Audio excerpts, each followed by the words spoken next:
Bueno, buenos días con todos. Vamos a empezar nuestro curso de gestión de obras públicas.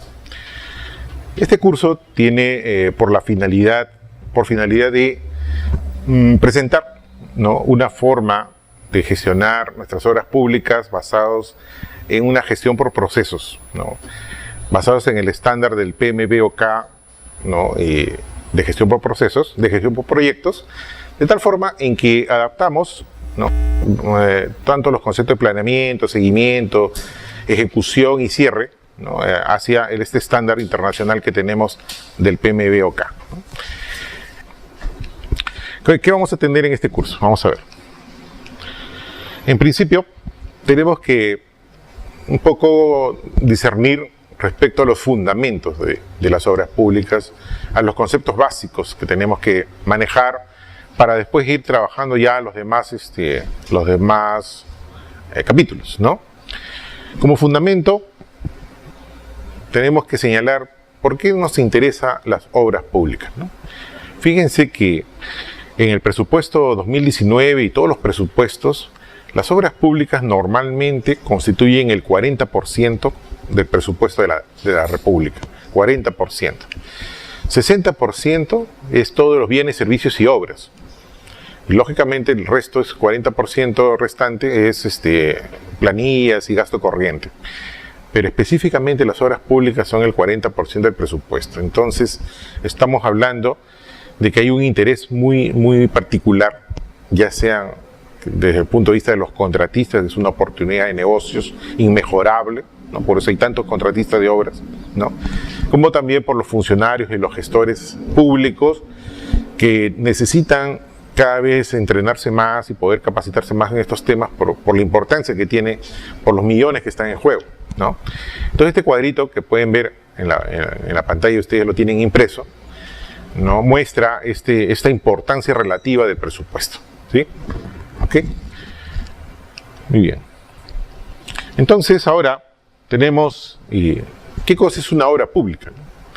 Fíjense que en todo lo que son las normas, ya sea la ley de contrataciones, ley de presupuesto o alguna otra norma o el Reglamento Nacional de Edificaciones, en ningún lado vamos a encontrar qué se define como obra pública.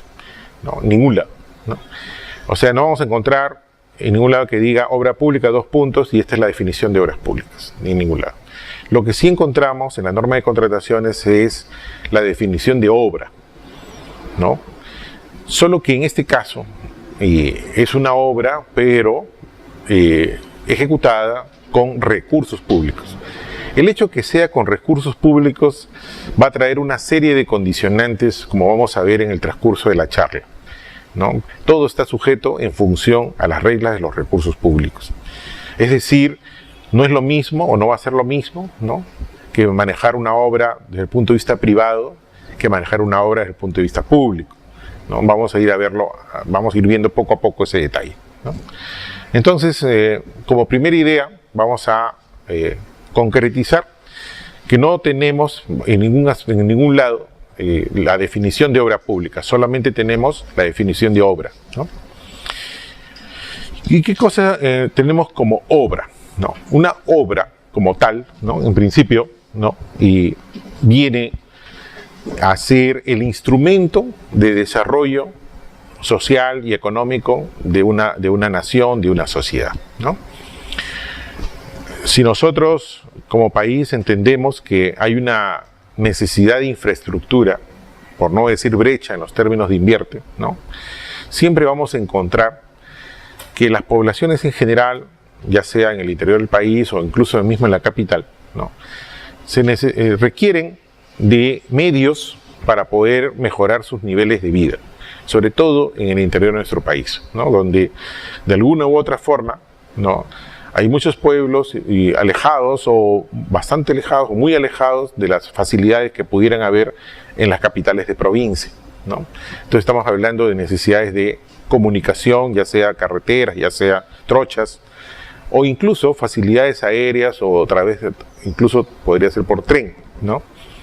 Esas necesidades de superar un nivel de vida que tienen hacia un nivel de vida superior, ¿no?, ese trance entre un nivel de vida actual y un nivel de vida superior, es lo que Invierte lo conoce como brecha, ¿no? Brecha de inversión, ¿cierto? Entonces, ya Invierte, no vamos a hablar mucho de eso porque no es nuestro tema, pero Invierte, ¿no?, es, digamos, el medio por el cual nuestra población tiene la posibilidad de pasar de un nivel de vida 1 a un nivel de vida 2, superando esta brecha que los separa entre 1 y 2, ¿no? Ahora, y ese, digamos, es la finalidad, el fin de esa inversión pública, pero para que eso suceda se tiene que instrumentar, aterrizar esa inversión en medios, ¿no? Lo que en la norma pues le llaman los componentes y los medios de las acciones. Uno de esos componentes, una de esas acciones, uno de esos medios viene a ser la obra pública. Entonces, como quiera, ¿no?, es que una obra no tiene su origen porque a alguien se le ocurre, no porque el alcalde se quiere poner una plazuela o porque un regidor necesita que por su casa se pavimente una pista. No tiene ese origen, ¿no? En realidad, el origen viene de materializar un proyecto de inversión pública.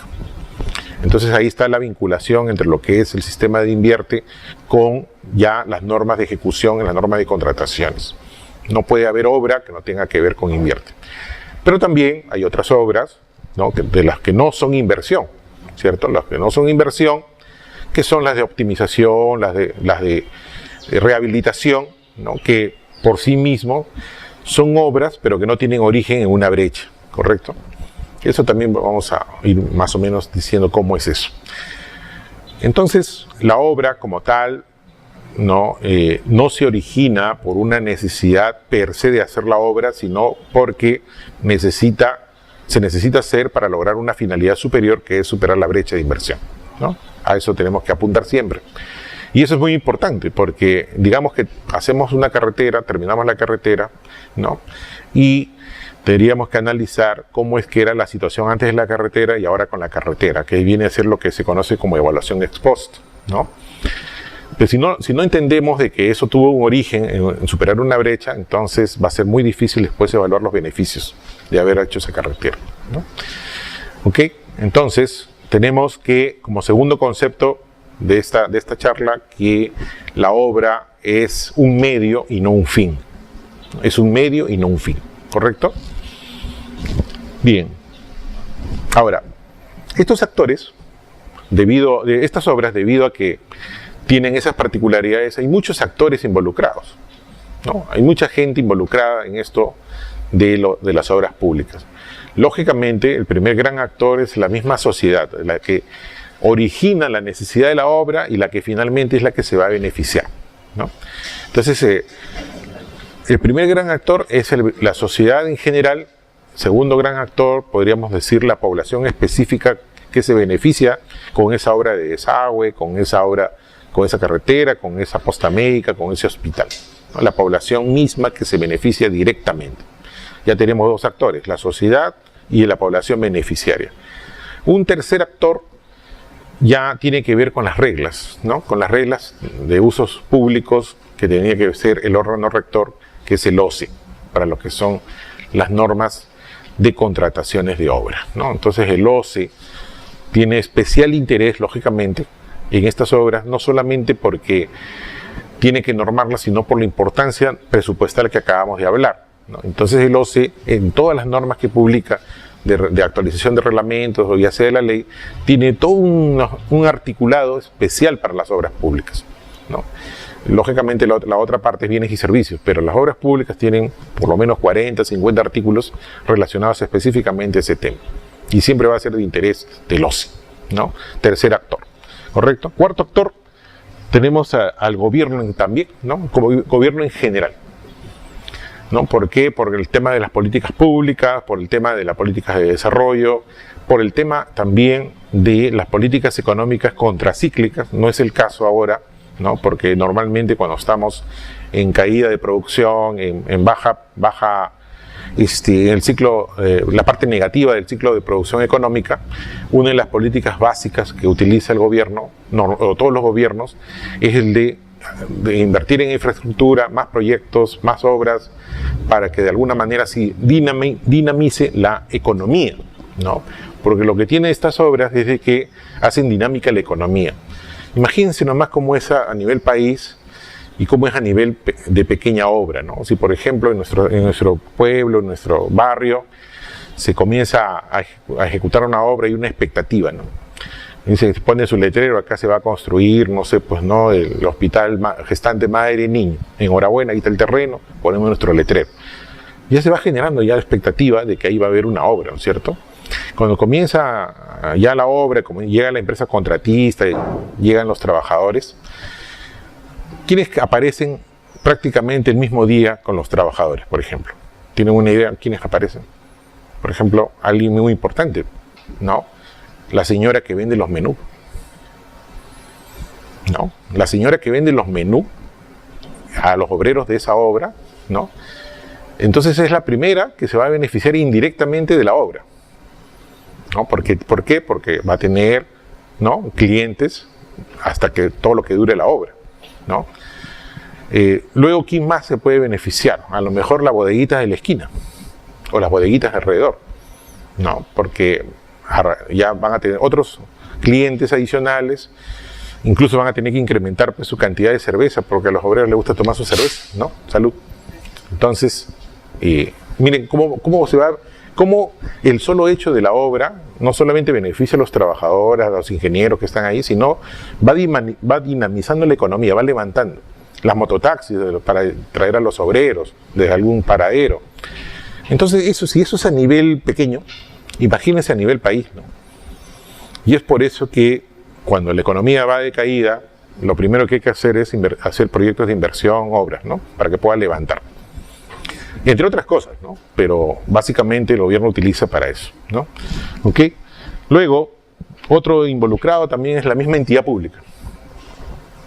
La misma entidad pública tiene que hacer obras porque responde, hemos dicho, a proyectos de inversión y porque tiene que cumplir con su finalidad como institución, como entidad. Un municipio, de acuerdo a la Ley Orgánica de Municipalidades, tiene que desarrollar localmente, ¿no? Tiene a su cargo el desarrollo local de su jurisdicción, ¿no? Dotándole veredas, pistas, zonas de recreación, ¿no? Zonas de concentración, etcétera, ¿no? Y entonces, para cumplir esa finalidad, ¿correcto?, tiene que utilizar obras públicas, ¿no? Después, otras entidades, un gobierno regional igual, de acuerdo a la ley orgánica, de acuerdo a la ley de regionalización, ¿no? Tenemos como obligación el desarrollo local, el desarrollo regional, económico y social. Para la parte económica necesitamos infraestructura. Entonces, una entidad tiene que hacer sí o sí obras, salvo que su propia finalidad no requiera de obras por per se, ¿no? Por ejemplo, un Indecopi, ¿no? Un Indecopi, su razón de existir, regular mercado, luchar contra la competencia desleal, etcétera. A lo más, como obra, va a requerir un local, ¿cierto? Y alguna vez querrá su local propio, etcétera, y es la única vez que tal vez que haga una obra, o alquilar edificios, edificaciones. No tiene mucho que ver con obra, ¿no? O a lo mejor, no sé, pues un Banco de la Nación va a necesitar para sus sucursales. O sea, hay bastantes entidades que las obras solamente son, digamos, una inversión transitoria o más que nada de alquiler, pero no construye. En cambio, un Provías, que todo es carreteras, entonces ahí casi todo lo que hacen son carreteras. Entonces, son entidades, o un CEDAPAL, ¿no?, que son obras, ¿no?, propiamente dicho. Entonces hay entidades que están muy involucradas y otras entidades que tangencialmente podrían estar involucradas. Depende del rubro, del sector en lo que están de alguna manera trabajando, ¿no? Bueno, otro actor muy importante, pues, es el contratista. El contratista ve en ese 40% del presupuesto una oportunidad inmejorable de negocios. El contratista lo tiene que ver como una oportunidad de negocios. Porque uno no se mete como empresa privada, pues, a perder dinero. Se supone que uno entra para ganar dinero, ¿no? Los márgenes de utilidad de una obra, no hay estudios específicos al respecto, pero se entiende que está entre 15 y 20%. 15 y 20% de una inversión de un contratista. Y el contratista puede ser que sea una empresa constructora que por política comercial va a trabajar con el Estado, pero hay empresas constructoras que no trabajan con el Estado, se dedican a hacer edificios de departamentos o a trabajar con las empresas privadas, ¿no? O sea, sucursales para los bancos. Hay un montón de empresas constructoras que no entran a trabajar con el Estado por muchas razones, ¿no? Puede ser también que el Estado, entrar a trabajar con el Estado implica también tener algunas espaldas financieras importantes porque necesitas cartas fianzas, necesitas tener por lo menos un dinero para la parte inicial del flujo de caja de la obra, ¿no? Porque solamente te van a dar adelantos 10 y 10, entonces desde el punto de vista de la logística de la obra requiere muchas espaldas financieras. Entonces, esperar a que te paguen la primera valorización, entonces también eso implica todo un diseño de flujo como una oportunidad de negocio, ¿no? Porque si no, vamos a estar ahorcados. Va a estar uno pensando que me salga mi valorización para poder pagar a mis proveedores. Y no necesariamente los proveedores pueden trabajar a 30 o 40 o 45 días. Entonces es toda una dinámica, ¿no? Incluso en materia de todo un curso completo de todo lo que es, ¿no? La gestión de la obra desde el punto de vista del contratista, ¿no? Ya pues después, cuando ya está en la ejecución, gana el contrato, ¿no? Normalmente se puede ganar al 90%, entonces y ahí nomás ya pierde el 10%, ¿no? Del presupuesto. Sí, vamos a ver un ratito más allá, pero adelantamos qué es lo que es en sí una valorización, ¿no? Una valorización ya es la cuantificación de lo avanzado y que tiene conformidad de la entidad, ¿no es cierto? Por ejemplo, ¿no? Digamos que usted me contrata para hacer este muro, ¿no? Y en el primer mes terminé la mitad del muro. ¿Está bien? Entonces ya le digo, señorita, ya avancé, págueme lo que ha avanzado. Y usted va a decir, a ver, yo le contraté para todo el muro y solamente me he hecho la mitad, o sea, vamos en el 50%. Pero yo le contraté para que me haga un muro de 30 centímetros, a ver, ¿tiene 30 centímetros? Sí. ¿No? Le dije que lo pintara, ¿está pintado? Sí. Ah, ya. Entonces, como sí cubre lo que yo le encargué, entonces corresponde pagarle. Y se genere un documento que se llama valorización. ¿Correcto? Con esas características. Pero también podría suceder que yo ya avancé la mitad, ¿no? Y le digo, págueme. Entonces me dijo, a ver, oye, pero yo te contraté para 30 centímetros, me lo has hecho de 20. Encima, no está pintado. O sea, no cumple las condiciones para poder pagarte.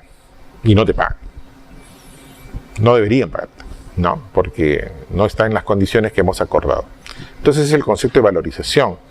Y ese punto de vista técnico, ¿no? Desde el punto de vista, digamos, presupuestal, esa valorización, ese documento, una vez que ya estamos de acuerdo, que se aprueba, todo el mundo lo firma, ¿no?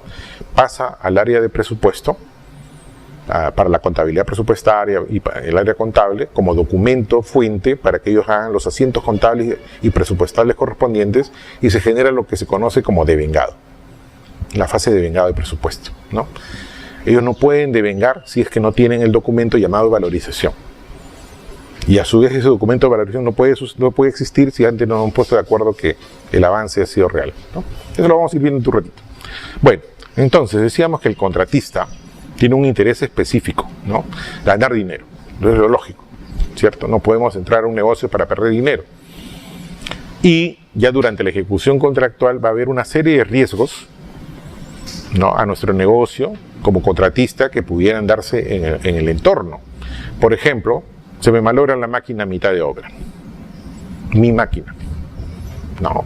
Entonces, inmediatamente yo debería tener los contactos para poner una máquina, no importa alquilada, porque si yo no pongo eso, va a haber 2 o 3 días que la gente esté sin hacer nada, ¿cierto? Y eso va afectando mi utilidad, ¿no? Entonces yo tengo que ir administrando los riesgos en la medida en que estos van sucediendo, porque tengo que asegurar mi utilidad. Que me demore más de lo necesario, me van a aplicar penalidad, ¿cierto? Entonces yo no puedo permitir como negocio que me apliquen una penalidad, o que lo hagan mal y me lo tengan que hacer demoler y volverlo a hacer. Ahí fijo pierdo dinero, ¿no? Entonces yo como contratista tengo un interés especial, ¿no? Un interés especial en eso, ¿ok? Luego tenemos al supervisor, ¿no? El supervisor es un actor sumamente importante en la gestión de obras porque se le contrata especialmente para comprobar, verificar, que la obra se haga de acuerdo al contrato y a las especificaciones técnicas, etcétera, ¿no?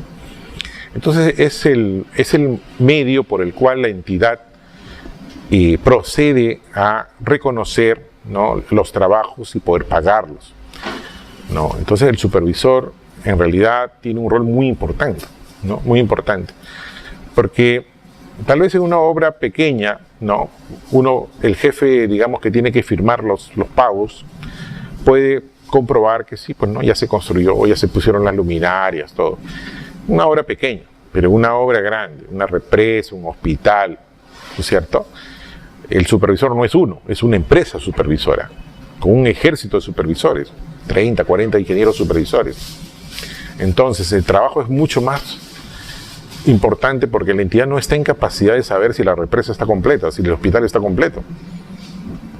No, entonces el supervisor tiene un rol tremendo.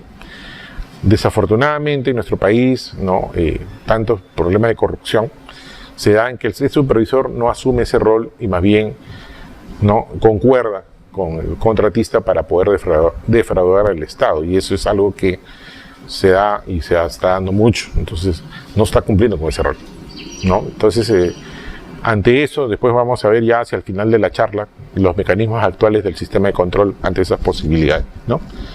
Y luego si hablamos, y otro interesante y otro recontra interesado es la SUNAT.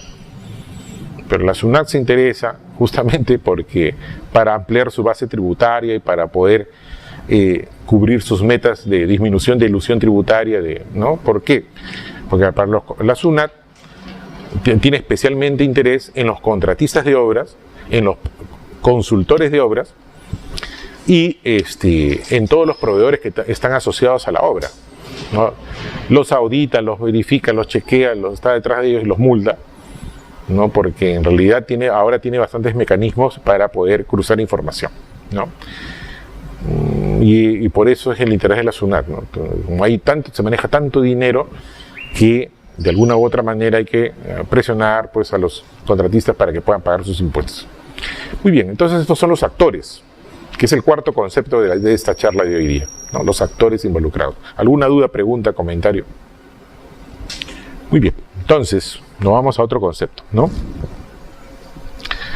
Y ya ahora, como ya conocemos a los actores, ahora vamos a los roles, ¿no? Cada quien, ¿qué hace cada quien en esta gestión de obra? ¿Cierto? ¿Qué hace cada quien? Lógicamente, ¿no? El primer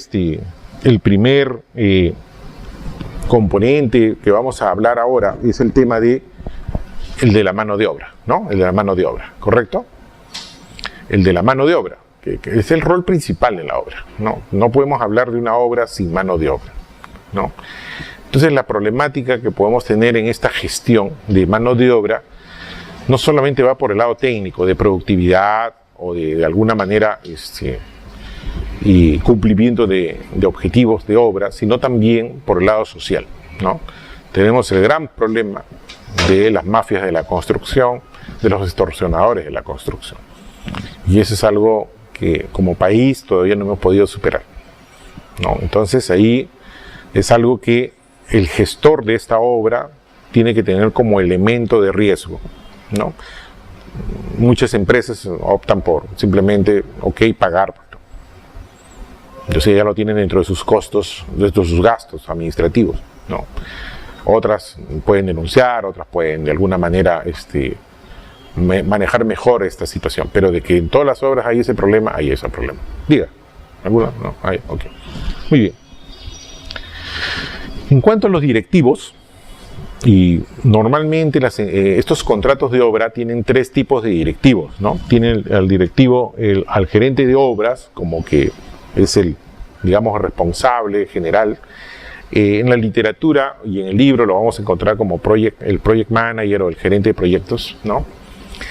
Que como su rol mismo implica, no solamente es un manejo técnico, sino es un manejo gerencial, ¿no? Manejo gerencial que implica el logro de la meta más que la parte operativa, ¿no? Dejando la parte operativa ya para los otros directivos que son, digamos, el directivo de obras y probablemente el directivo de estudios, ¿no? Entonces ahí ese rol implica habilidades diferentes. Unos serán habilidades directivas y otros habilidades operativas, ¿no? Después tenemos a los ejecutivos propios, ya operativos netos de obra, que son el residente y el ejecutivo de obra, ¿no? En cuanto al rol mismo del residente, recordemos que el residente tiene el encargo principal, sobre todo el encargo técnico de la obra, ¿no? O sea, es su rol más importante. Pero eso no significa que por lograr lo técnico tengamos que descuidar las habilidades blandas, habilidades interpersonales, porque si no, este manejo de personal se puede volver pues totalmente inmanejable, ¿cierto? En el estándar del PMBOK, ¿no? Se habla muchísimo de las habilidades interpersonales y habilidades blandas para manejar cualquier proyecto, y en este caso la obra, ¿no? Y ese es un tema bastante necesario, ¿no? Porque muchos de nosotros, ingenieros sobre todo, ¿no? Hemos tenido una formación ingenieril, ¿no? Técnica, ¿no? Totalmente técnica, ¿no? Entonces no se nos ha formado, bueno, al menos en la generación en la que yo estudié, ¿no? Para lo que es manejar una obra, por ejemplo, ¿no? Gerenciar una obra, ¿no? Entonces eso tiene que de alguna manera complementarse. Tengo entendido que ahora las facultades de ingeniería están ya complementando esa formación técnica con lo que estamos mencionando, o sea, las habilidades interpersonales que debe tener el ejecutivo de obra, ¿no? ¿Okay? Ahora, otro mundo es el administrador de obra, ¿no? Este administrador que tiene básicamente el rol logístico, ¿no? La logística de la obra es el administrador. La logística de obra probablemente sea tan importante como el manejo técnico, porque está en función al cronograma y a las necesidades reales, y donde aplican todas las teorías logísticas, ¿no? Podemos escuchar, ¿no? O podemos haber aprendido en algún momento. Por ejemplo, la teoría del just in time o todo a tiempo es algo que en la obra se necesita, porque cada día que tenemos que, por ejemplo, manipular insumos, tenemos que manipular materiales, si no hacemos una logística adecuada, podría deteriorarse los materiales, podría ser necesario el alquiler de locales aparte para los materiales, con los gastos que eso significa, ¿no? Tiene que haber una sincronización en todo el flujo de materiales con el cronograma de obra. Si yo necesito el cemento para tal día, eso implica que toda la logística necesaria para comprar el cemento tiene que haberse dado por el administrador. Si esa obra necesita algún elemento que viene importado o que es escaso, por ejemplo, los ascensores son escasos, ¿no? Hay que pedirlos con bastante anticipación. Entonces, este administrador de obra adquiere un rol bastante importante en esta gestión, ¿no? Y bueno, estos son los roles, ¿no? Que sería el quinto concepto que vamos a ver ahora. Muy bien. Entonces, en la gestión de obras, ¿no? Hay muchos aspectos que tenemos que ver, muchas variables, en realidad, ¿no? Como acabamos de descubrir o describir, ¿no? Una es el tamaño, la tipología de la obra, ¿no? Una variable de tipología, porque vamos a tener obras, grandes obras, mega obras, un tren eléctrico, ¿no? Y obras tan pequeñitas como una losa deportiva en un asentamiento humano. Increíblemente uno diría, pues una losita deportiva es bien fácil de hacer en un asentamiento humano, y no es así, no es tan así. Tal vez técnicamente sea bastante sencillo el procedimiento constructivo, pero ahí, por ejemplo, la administración de la obra es totalmente importante. A ver cómo hacemos una losa deportiva en el Porvenir. Tenía que tener seguridad, ¿no? Sí. Probablemente tengo que contratar gente de la zona, porque ¿no? ¿Cómo se me ocurre hacer pues ¿no? ¿Cómo podría hacer una losita deportiva en el Porvenir con todos los problemas que hay de seguridad en el Cerro del Porvenir? No, claro, uno diría, bueno, voy a hacerlo acá nomás en el Matamulo, es facilito, ¿no? Pero el hecho de que sea una pequeña obra no está exenta de grandes riesgos. Y el tema de la mega obra también, ¿no? La mega obra, todavía no descubrimos cuál es la realidad de la tubería, ¿no? Pero podría ser que por culpa de la mega obra haya fallado la tubería. Entonces son temas que a veces se descuidan. Entonces la tipología hace que debemos estar preparados probablemente para todo, y sobre todo especializados, ¿no? Ya llegado a un nivel de la carrera, uno tiene que, digamos, tener una especialización, ya sea en mega o ya sea en micro, ¿no? Porque no hay forma de que seamos todistas, ¿no? Entonces la tipología es muy importante, ¿correcto? A propósito de tipología, el estándar del PMBOK, no, lo dice en su desarrollo, no, es mucho más, no es que sea obligatorio, sino mucho más adecuado usarlo en mega obras y no en pequeñas obras, por lo que implica el desarrollo. Todo lo que ustedes van a ver en el libro, no, es el desarrollo de planificación, todo el ciclo de vida. En una pequeña obra se hace tal vez intrínsecamente, pero en una obra grande sí se documenta. Hay una serie de documentos que tienen que ir generándose, ¿no? Ahora, en cuanto al tamaño, que tiene que ver con la tipología y tamaño, es lo mismo que acabamos de decir, ¿no? La ubicación para la logística de la obra, ¿sí? La naturaleza misma, o sea, el hecho, justo conversábamos con Miguel antes de empezar la clase, ¿no? Que en realidad probablemente nosotros los ingenieros en algún momento se nos ha formado y se nos decía, yo recuerdo en la facultad, decían, tú tienes que diseñar venciendo a la naturaleza. No se nos enseñó adaptándonos a la naturaleza. Probablemente ese es el concepto actual, ¿no? Adaptándonos a la naturaleza. Entonces te ponían en la cabeza, no, tu chip era, tú tienes que construir una carretera donde la naturaleza no te lo permite, no importa, pero para eso tienes que vencer a la naturaleza. No, entonces ahí, una generación, pues yo estudiaba en los 80s, casi 90s, ¿no? En los 90 estudiaba básicamente, 80, 90, entonces no teníamos muy claro el concepto del desarrollo sostenible, ¿no? Como es ahora. Pero la naturaleza es sabia, pues, ¿no? Recupera su terreno tarde o temprano, ¿no? Entonces es por eso que las poblaciones que hacen sus casitas alrededor ganándole el cauce del río, de todas maneras el río algún día lo va a recuperar y se va a llevar las casitas, ¿no? Porque la naturaleza es sabia, ¿no? Entonces ahí hay un tema importante también. El aeropuerto de Chinchero, por ejemplo, ¿no? Tarde o temprano la naturaleza se va a recuperar si es que se hiciera el aeropuerto ahí, ¿no? Eso es un problema latente. Disponibilidad de proveedores. Lógicamente, si lo ve uno desde el punto de vista del negocio, ¿no? Si yo voy a entrar a una construcción, es más, antes de hacer mi oferta tengo que ir a ver el tema de la disponibilidad de proveedores, ¿no? Porque si no, y sobre todo, no solo disponibilidad, sino su política de facturación, ¿no? A 30 días o 45 días, asumiendo que yo tengo una valorización recién a 30 días, ¿no? Entonces hay que ver el tema de disponibilidad y la mano de obra también. Porque probablemente yo tenga un equipo básico con el que siempre trabajo, un maestro, ¿no? Ya obreros calificados, pero probablemente si yo tengo que hacerlo en una zona diferente a donde yo habito, pues lógicamente habrá que ver si hay o no mano de obra en la zona. Y esto, por ejemplo, es muy importante en administración directa, ¿no? En administración directa, es otra de las cosas que vamos a conversar, ¿no? El contratista, mejor dicho, la municipalidad juega a ser contratista. Juega a ser contratista, a pesar que no es un contratista per se, la municipalidad se convierte en contratista. Y al convertirse en contratista tiene que hacer todo lo que acabamos de decir, ¿no? Entre otras cosas, encontrar mano de obra, ¿no? Pero a veces en los pueblos pequeños de nuestro país, ¿no? La única mano de obra disponible es la mano de obra que está en el campo o está en la ganadería. Entonces convertir a agricultores o ganaderos en operarios de construcción no necesariamente sale bien. Y eso es una de las causas que hacen que la administración directa en nuestro país normalmente termine en 200, 300% del costo. Después vamos a ver un poquito más al detalle, pero la disponibilidad de la mano de obra es crítica, ¿no? Crítica.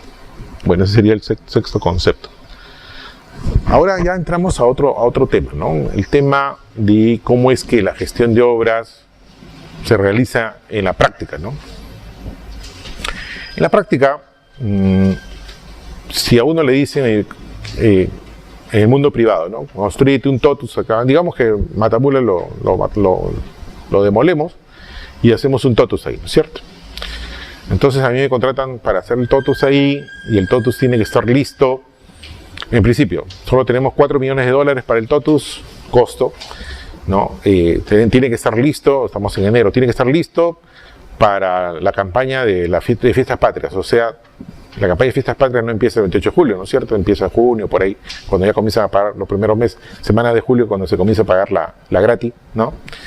Tiene que estar listo para la campaña del 28 de julio Y tiene que estar de alguna manera de estas características porque no me puedes construir cualquier totus, ¿no? Ya tiene que tener ciertas similitudes a los otros totus, ¿sí? Entonces tenemos tres grandes variables en ese encargo: costo, plazo y calidad, o alcance, ¿no? Tres grandes variables. En el mundo privado.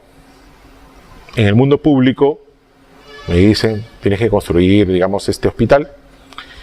Con este presupuesto, costo, porque para eso tengo un presupuesto, ¿no? Tiene que estar listo, no sé, pues en 24 meses, ¿no? Y tiene que tener estas características definidas en el expediente técnico. Tengo tres variables también. Tengo tres variables técnicas en el mundo privado, y en el mundo público también tengo tres variables, las mismas variables, ¿no? ¿Ok? Pero hay una gran diferencia, ¿no? La gran diferencia es que en el mundo público los recursos son públicos. No, y uno diría, caramba, pero sí, todos sabemos, ¿no? Pero ¿qué implica eso? Y eso es lo que vamos a ver. Sucede que en el mundo público, gastar un sol, en el mundo público tiene que, para gastar un sol se tiene que seguir las reglas. Tiene que seguir, ¿cuáles reglas? Las reglas de los sistemas administrativos del Estado, ¿no es cierto? Yo quiero contratar a una persona, sistema administrativo personal. Quiero hacer una obra, ley de contratación, sistema de abastecimiento. Quiero comprar materiales, sistema de abastecimiento. Quiero cambiar prioridades, sistema de planeamiento estratégico. Quiero, no sé, ¿qué más? En general, todos los sistemas administrativos del Estado entran a tallar al momento de gastar un sol. Y no puedo gastar un sol si no tengo autorización para eso, ¿cierto? En cambio, en el mundo privado, ¿no? Quiero contratar a alguien, quiero contratar un seguro, quiero contratar una grúa para la obra, etcétera, ya pues no se contrata, ¿no? De acuerdo a las políticas de la empresa, rapidito, ¿no? Es más, manejo un fondo de caja chica de unos, no sé, pues 30.000 soles para la obra. Manejar un fondo de caja chica en el mundo público es diferente. Tengo que seguir las reglas de los sistemas contables, sistemas presupuestales. Entonces, por ahí nomás, ya tengo una variable extra. Tengo que lograr costo, plazo, calidad, pero siguiendo las normas de los sistemas administrativos. Cuarta variable. El hecho de que tenga recursos públicos también implica que solo puedo gastar si tengo autorización para eso, y solo puedo decidir gastar si tengo en mente lo que se conoce como el principio de legalidad, ¿cierto? Principio de legalidad. O sea, yo no puedo gastar nada si no estoy autorizado para eso, y si no hay una norma que me autoriza a hacer eso. Principio de legalidad. Entonces, de pronto el contratista me dice, ¿sabes qué, señor? Acá yo le voy a pedir una ampliación de plazo de 300 días. Y a lo mejor técnicamente son 300 días, ¿no? A lo mejor no. Pero, entonces un ratito. Como yo estoy en el mundo privado, no puedo decidir solamente desde el punto de vista técnico. Tengo que ver qué dicen las reglas. Las reglas dicen que para eso hay un sistema de abastecimiento, que para eso hay una ley de contrataciones, una norma de contrataciones, que hay un artículo específico de ampliación de plazo, y que el artículo dice que solo procede si se afecta la ruta crítica. Entonces, solamente en función a eso, yo puedo entonces tomar una decisión basada en el principio de legalidad. ¿Qué significa entonces que toda la toma de decisiones tiene que estar basada en el principio de legalidad? Y esa sería la quinta variable. Lógicamente, la propia norma te da algunas discrecionalidades. Y enhorabuena, no todo puede ser totalmente blanco y negro, hay una discrecionalidad. En lo que la norma dice discrecionalidad, enhorabuena, discrecionalidad, ¿no? Ok, entonces ya tengo 5 variables. A diferencia del mundo privado, que tenía 3, ahora tengo 5 variables, ¿sí? Una sexta variable, por el hecho de que son recursos públicos, tiene que ver con que las mismas normas de recursos públicos me obligan a ser transparente. O sea, tengo que publicar en la página web, tengo que publicar los contratos, tengo que registrar en Infobras, tengo que hacer una serie de detalles, mostrar transparentemente mi gestión. O sea, yo tengo que lograr costo, plazo, calidad, siguiendo las normas de los sistemas administrativos, tomando decisiones basadas en el principio de legalidad y siendo transparente. O sea, ya iban 6 variables. En el otro lado solo eran 3. ¿No? Acá son 6. Ahora, pero y esos son proyectos normales. Pero en caso de obras, entran más variables. Porque, por ejemplo, en obras, ¿no? Tenemos que trabajar con las normas ambientales, ¿no? Las normas que te dicen que no puedes hacer tanto ruido, que no puedes hacer tanto polvo, de acuerdo al Reglamento Nacional de Construcción, ¿no? Y entonces entra una variable, una séptima variable, que es la variable ambiental. No, la variable ambiental. 7 variables. Después, la construcción también genera controversias, conciliaciones, arbitrajes. Entonces entra una octava variable, que es la gestión de las controversias o arbitrajes, ¿no? Gestión de discrepancias, ¿no? Los gringos le llaman los claim, ¿no? Claim management, o sea, la gestión de las controversias. Y eso está en el PMBOK y está en el libro también. Entonces, estamos con 7 variables, sí, 8 variables ya, ¿no? Y una novena variable podría ser el tema de la gestión financiera. ¿Por qué? Porque en la obra tenemos que trabajar cartas fianzas de fiel cumplimiento, cartas fianzas de adelantos, la renovación de cartas fianzas, el que te dé una línea de cartas fianzas en el banco, ¿no? Implica una gestión financiera, ¿correcto? Y cómo es que de alguna u otra manera vas liberando tus fianzas para poder en tu flujo de caja ir disminuyendo tus costos financieros. ¿Correcto? Entonces ya estamos hablando de 10 variables. 10 variables, ¿no? Una 11ª variable que es muy importante es el tema de la seguridad de obra, ¿no? Sucede que nuestra obra no es un negocio común y corriente, no es un negocio de poner un restaurante que tiene sus propios riesgos, sino la construcción como tal está calificado como una actividad de alto riesgo, ¿no? Está calificado como alto riesgo de acuerdo a la clasificación internacional de actividades, y eso implica entonces que haya todo un desarrollo normativo en el Reglamento Nacional de Construcción respecto a la seguridad de obra, respecto a que si estás más de 1,50 de altura ya tienes que tener arnés, ¿no? O que tienes que obligatoriamente casco, guantes, lentes, botas, ¿no? Y todo instrumento de seguridad que preserve la vida.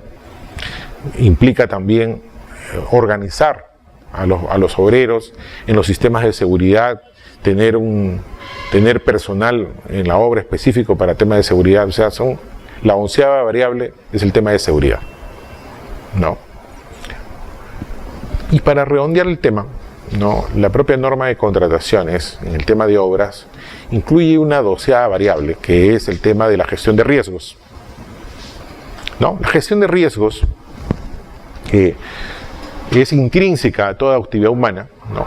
Y quiere de alguna manera el OCE que nos aseguremos de que estamos haciendo esa gestión de riesgos durante el planeamiento de la obra. Cuando planeamos la obra, en el expediente técnico, ¿no? Y después quiere que de alguna manera hagamos su administración y su gestión, ¿no? Durante la ejecución.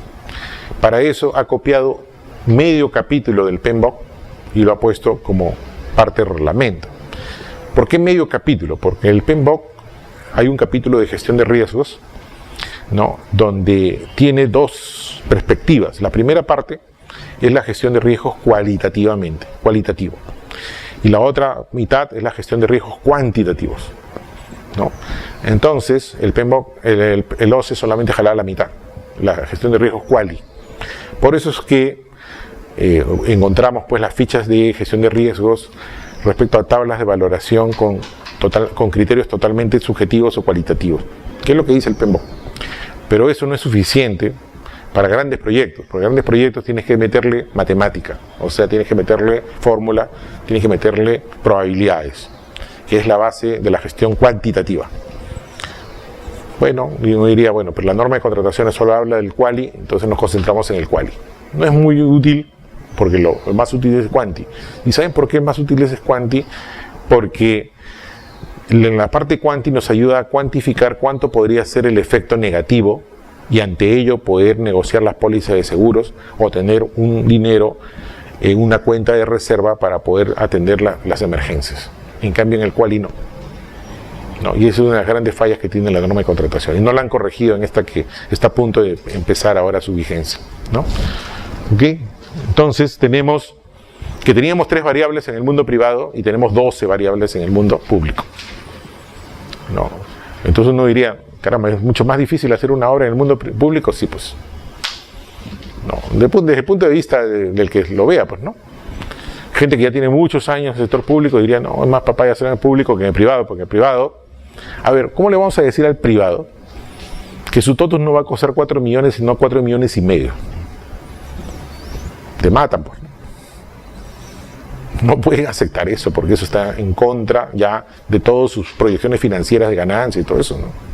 ¿Cómo le vas a decir al dueño de totus que no vas a terminar su totus para fiestas patrias, sino para octubre, para el Señor de los Milagros? Te matan, pues. ¿Es cierto? En cambio, en el mundo público, señor, ya no es 4, ahora es 4,5. Ah, ya, pues 4,5. Señor, ya no vamos a terminar 24 meses. Ah, bueno, será en 36. ¿No? Entonces, sin pensar que hay población, ¿no?, que está ahí mirando ese letrero, está cargando su agua, está usando sus letrinas, y ahí el letrero dice, obra de agua y desagüe, 12 meses. Ya van 18, 24 meses y todavía no se termina. A nadie le interesa eso, ¿no? Entonces, bueno, ese es nuestro país, ¿no? Esas son las realidades que hay.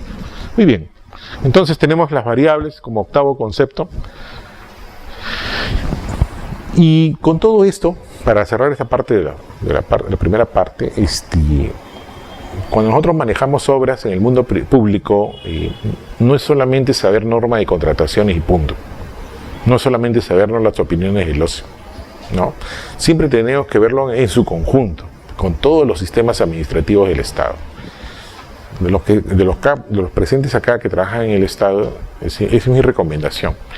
No es suficiente saber de contrataciones del Estado. Tenemos que saber de presupuesto, de norma de abastecimiento en general, tenemos que saber de contabilidad, tenemos que saber de ley de procedimientos administrativos que acaba de salir ayer, ¿no? Una actualización de la ley de procedimientos administrativos. En realidad, tenemos que saber muchas cosas para trabajar en el Estado, diferente que el mundo privado, ¿no? Bueno, ¿y qué cosa pues es una obra pública, no? Ya después de una hora charlando, ¿qué cosa es una obra pública, no? ¿Cierto? En realidad la obra pública lo define el reglamento como que es entonces una construcción, ya sabemos, construir, o sea, significa que antes no hay nada y lo vamos a levantar de cero, pues no, construir, ¿cierto? Pero también podría ser una reconstrucción, ¿no? Que fíjense que la reconstrucción sería el instrumento de lo que Invierte conoce como rehabilitación, ¿no? El Invierte se va por el lado de la rehabilitación, ¿por qué? Porque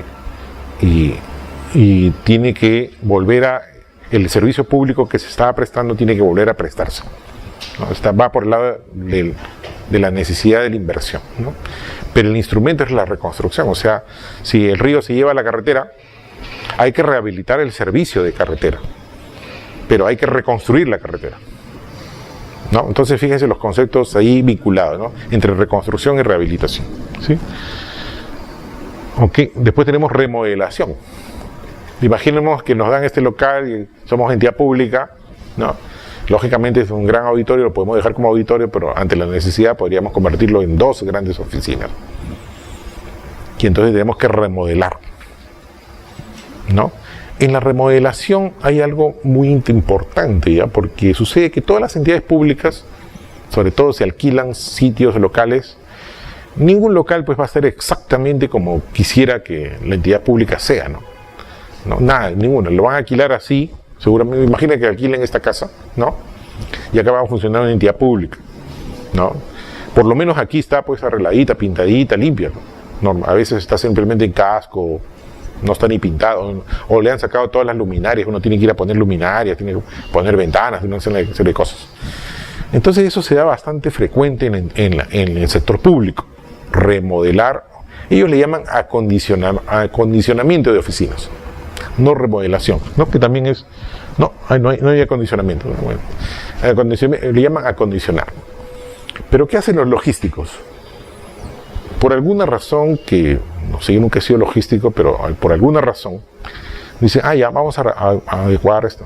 Ya, entonces los pisos para Pepito, ¿no? Las paredes para Jorge, las luminarias para Andrés, o sea, lo fraccionan. Cuando en realidad es un todo. Y ahí hay grandes problemas de corrupción en el fraccionamiento. ¿no? Porque el fraccionamiento, ¿qué hace? Peor todavía si dice hasta 32.000 y tantos nada más, ¿no? Pepito, hasta 32.000 y tantos Jorge, hasta 32.000 y tantos Andrés.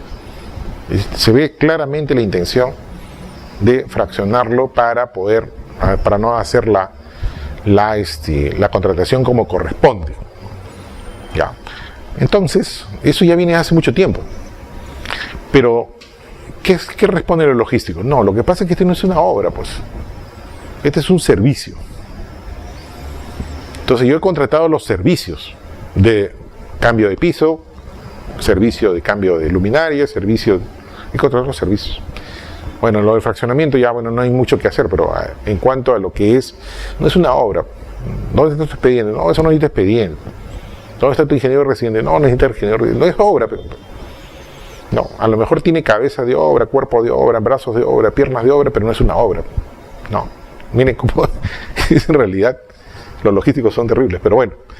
Entonces el OCE, felizmente, ya desde hace unos 2 o 3 años, ¿no? ha aclarado la cosa, ¿no? ¿Qué cosa es un servicio y qué es una obra? ¿No? O sea, no lo dice así taxativamente, sino ellos se concentran, ¿no?, en definir el objeto de la contratación. Cuando tú tienes una necesidad, ¿no?, tienes que encontrar cuál es el objeto de la contratación. En este caso, llega el logístico la necesidad de adecuar este local. No, esa es la necesidad, adecuar el local. Ese es el objeto de contratación. Ya, y para lograr el objeto de la contratación necesitamos cambiar piso, cambiar la pared, romper la pared, poner otra pared, una serie de cosas, ¿no? Una lista de tareas. Entonces el OCE te dice, el objeto de contratación en ese caso va a ser aquel que tenga mayor concentración presupuestaria, ¿no? Es decir, el cambio de piso cuesta 10, la pared cuesta 5, ¿no? Y así, a cada uno le va poniendo su valor. Al final sumas y tienes por porcentaje, ¿no? Los que son obras civiles, 20%. Los que son servicios propiamente dicho, por ejemplo, telefonía, cable, internet, ¿no? No sé, 10%. Y si necesitas materiales otros, de limpieza, no sé, 20%, por decir. Bueno, lo que sube 100. El rubro que gane, eso manda. Entonces, el acondicionamiento podría ser una obra, sí. ¿Podría ser un servicio? Sí. ¿Podría ser un bien? Sí. ¿Quién va a mandar? La concentración presupuestaria de cada uno de esos. Ya, entonces, el OCE no ha dicho, ya, el acondicionamiento es obra, no lo ha dicho, depende, como siempre el OCE dice, depende de la concentración presupuestaria en sus componentes, ¿no? Ahora, y por ahí, me acuerdo con mi amigo Salinas, profe Salinas, que supongo ya han tenido cursos con él, vacilón, ¿no? Él pone un ejemplo bien interesante que yo siempre me lo copio, ¿no? Y dice así, que si uno podría necesitar un grupo electrógeno. Tu necesidad es el grupo electrógeno. Ese es un bien. Pero si el grupo electrógeno necesita instalarse, mantenerse y dar capacitación de uso, todo eso es un servicio. Y si el grupo electrógeno tiene que estar en una caseta de construcción de concreto, eso es una obra. Entonces la pregunta es, ¿lo contrato como bien, como obra o como servicio? Depende, pues, ¿no?, de cuál valga más o cuál valga menos. Entonces, ahí como que ya ha puesto fin a la eterna discusión entre que es un servicio y es una obra, ¿no? Bueno, entonces, mejoramiento, ¿no? Entonces, la gran pregunta, lo malo es que aquí, pues, la norma de contrataciones dice, ¿y qué cosa es un mejoramiento? ¿No? Entonces va a tener que irse a buscar al invierte para decir qué cosa es un mejoramiento, ¿no? Entonces está, digamos, dentro de esa explicación. Demolición, ¿no? Demolición. Renovación, ¿no? ¿Qué cosa es una renovación? Eso es algo que en realidad, ¿no?, yo diría que calza un poquito más con las obras que son de restauración, que es renovación, restauración, por la parte, digamos, de bienes culturales, ¿no? O sea, por ejemplo, si un balcón en Lima, ¿no?, si se le pulen en la madera, si se le da tratamiento, queda como renovado, ¿no?, o restaurado, ¿no? Entonces, No se usa mucho ese sustantivo, pero supongo que los amigos que tienen que ver con eso, los de Mi Lima, que tienen a cargo la restauración y puesta en valor de los balcones de Lima, supongo que harán ese tipo de trabajo. Ampliación, ya bueno, ¿no? También igual, ¿no? ¿Por qué amplío, no? Y tengo que ir al invierte, ¿no? ¿Por qué amplío, no? Y habilitación. Habilitación, sobre todo habilitación urbana, ¿no? Habilitación urbana, que puede requerirse para de alguna manera, desarrollar un proyecto ahí, ¿no?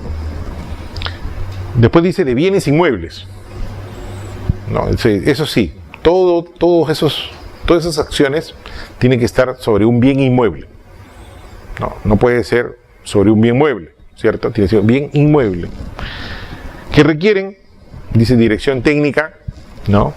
Expediente técnico, materiales, ¿no? Y mano de obra, ¿no? Entonces, cuando uno tenga una duda si es servicio u obra, ¿no? En principio, obra tiene que cumplir con este requisito, y además el objeto contractual tendría que de alguna manera estar concentrado más en las partidas de obra, ¿no? Por ejemplo, en Norte, ¿no? Esto del fenómeno del Niño y todo eso después, ¿no?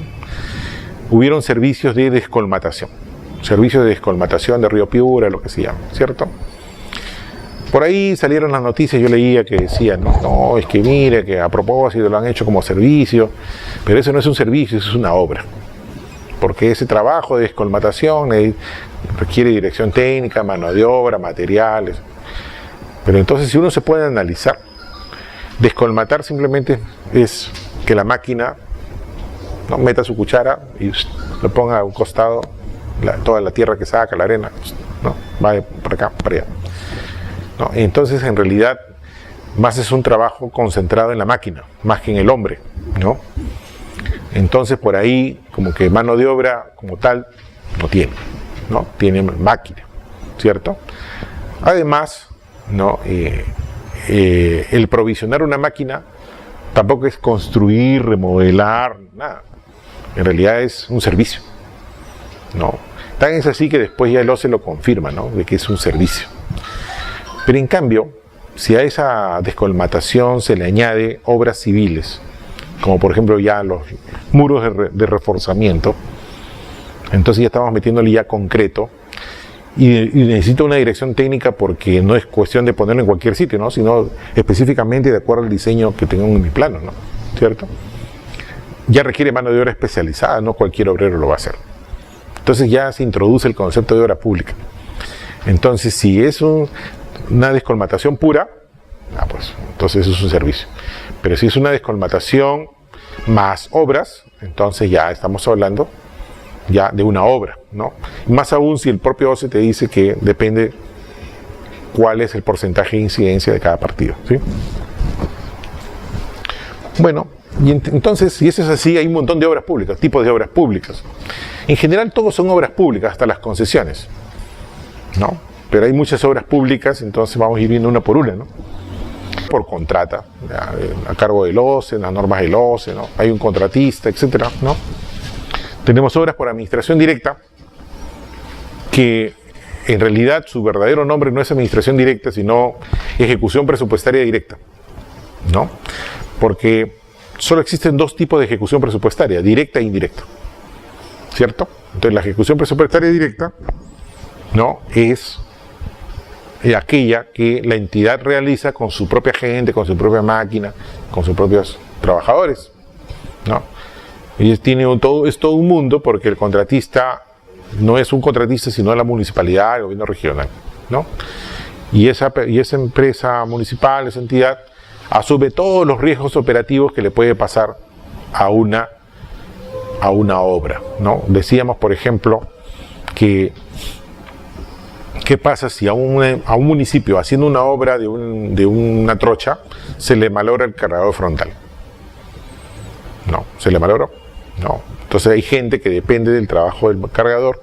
Hay volquetes que pueden haber sido alquilados para esa obra y entonces nadie se puede mover porque el cargador frontal no avanza.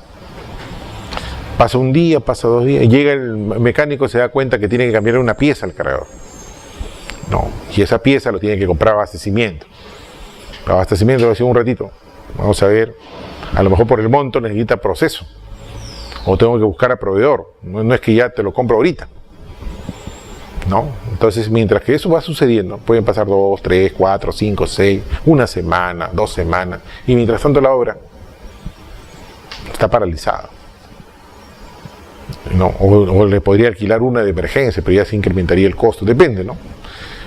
Pero esos riesgos son riesgos netamente operacionales, que en el medio de una norma tan rígidas como son las normas del Estado, no te posibilitan hacer cambios rápidos.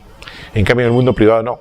Se me valora el cargador frontal, al toque el contratista pone otro porque está en juego su utilidad, ¿no?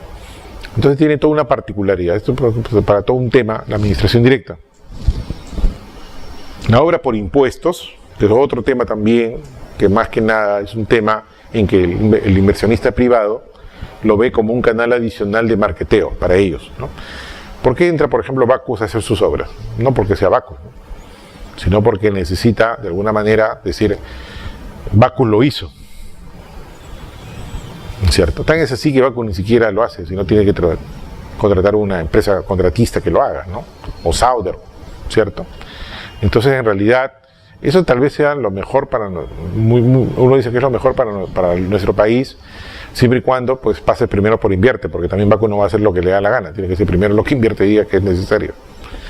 Pero los alcaldes, gobiernos regionales no les gusta, pues por lógico, porque no manejan la obra, ¿no? Entonces ahí, por eso no hay mucho despegue. Después tenemos obras, pero por APP, o sea, las concesiones, ¿no? Aquí en la literatura van a encontrar de que dicen, o lo hacemos por obra pública o lo hacemos por APP, cuando en realidad las dos son obras públicas, ¿no? Solo que uno diría obra pública en el marco de las contrataciones del Estado o en el marco de las concesiones. Eso es lo estrictamente, pero todo el mundo habla obra pública o APP, obra pública o APP, como si la APP no fuera obra pública, pero en estricto la APP también es una obra pública, ¿no? Solo que tiene otra forma de contrato, diferente, nada más, por encargo de otra entidad. Bueno, ¿no? Entre entidades pueden estar de alguna manera, ¿no? ¿Ok? Por convenio internacional, cuando se contrata pues al PNUD o a la OIM para poder interactuar. Muy bien, entonces son tipos de obras públicas. El PMBOK tiene un ciclo de vida que ustedes lo pueden chequear, ¿no? Ya en la literatura correspondiente. Se menciona en el libro también un resumen sobre eso, ¿no?